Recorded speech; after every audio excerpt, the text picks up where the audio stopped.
हे दीनों के नाथ सद्गुरु साईनाथ महाराज, आपके चरणों में हम भक्त नमन करते हैं। श्री राव साहेब वीपी अय्यर अनेकों शुगर मिल में काम कर चुके थे।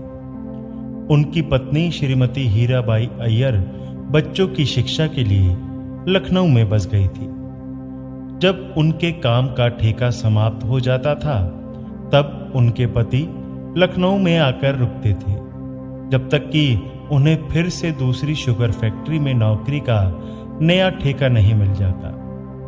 सन 1943-44 में उनके पास कोई नौकरी नहीं थी और इसलिए वे लखनऊ में थे।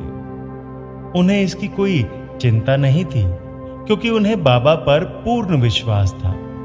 उन्होंने कहा कि मैं चिंता क्यों करूं, क्योंकि बाबा तो वही करेंगे जो मेरे लिए सबसे अच्छा है। वह खुश थे कि उनके पास साईं बाबा से प्रार्थना करने के लिए अब और समय था। भोजन करने से पहले वह अपने प्रिय बाबा को भोजन अर्पित करते थे।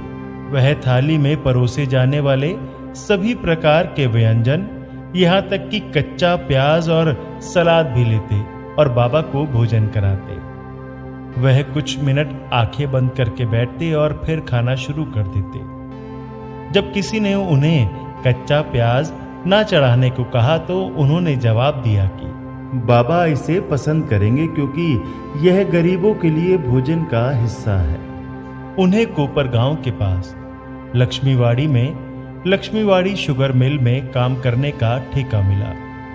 जब उन्होंने पत्र देखा तो उन्होंने कहा, बाबा की कृपा महान है और उन्होंने मुझे अपने पास बुलाया है। बाबा के साथ रहने की उनकी इच्छा इतनी अधिक थी कि उन्होंने अपनी पत्नी को पत्रों में लिखा कि वे शिरडी में रहना चाहते हैं और जगह नहीं छोड़ना चाहते हैं। जब उनके दोस्तों ने यह सुना तो उन्होंने उन्हें इसके खिलाफ सलाह दी। उन्होंने उनसे कहा कि ऐसा कुछ सोच भी नहीं सकते। उन्हें तब तक काम करना चाहिए और परिवार का भरण पोषण करना चाहिए जब तक कि बच्चे बड़े नहीं हो जाते। लेकिन उनका एक ही उत्तर था कि मैं बाबा को छोड़कर नहीं जाना चाहता और मैं केवल शिरडी में रहना चाहता हूं। 20 मई की शाम को वे बाबा के दर्शन के लिए शिरडी गए। वह समाधि के सामने एक स्तंभ के पास आंखें बंद करके खड़े हो गए। उनकी आंखों से आंसू बह रहे थे और आसपास का उनको कुछ होश नहीं था। कुछ लोगों ने उनसे बात करने की कोशिश की लेकिन उन्होंने कोई जवाब नहीं दिया।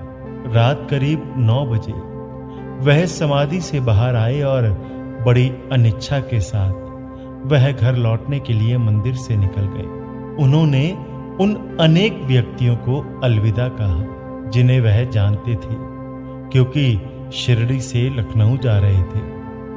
जब उन्होंने अलविदा कहा तो दोनों तरफ आंसू छलक पड़े। लगभग 2 बजे उन्होंने अपने पुत्रों को जगाया और कहा कि वह बीमार है। डॉक्टर को बुलाया गया। डॉक्टर ने आकर उन्हें हैजा बताकर दवा दी। उनकी तबीयत और बिगड़ती ही जा रही थी। कभी कभी वे अपनी आंखें खोलते और बाबा की तस्वीर को देखते जो सामने की दीवार पर थी। वह बाबा को छोड़कर अपने परिवेश से बेखबर थे। उन्होंने अपनी आंखें खोली और अपने पास खड़े व्यक्ति को इशारा किया।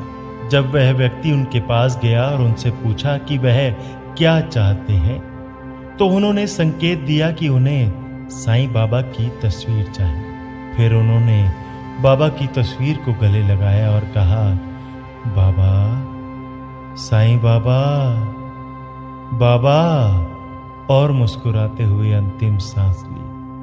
भावना में गर भाव नहीं तो भावना है बेकार। भावना में गर भाव है तो भवसागर से है पार। मन में हो विश्वास तो साईं करे पूरी आस। सद्गुरु साईनाथार्पणमस्तु। शुभम भवतु। सद्गुरु साईनाथ महाराज की जय।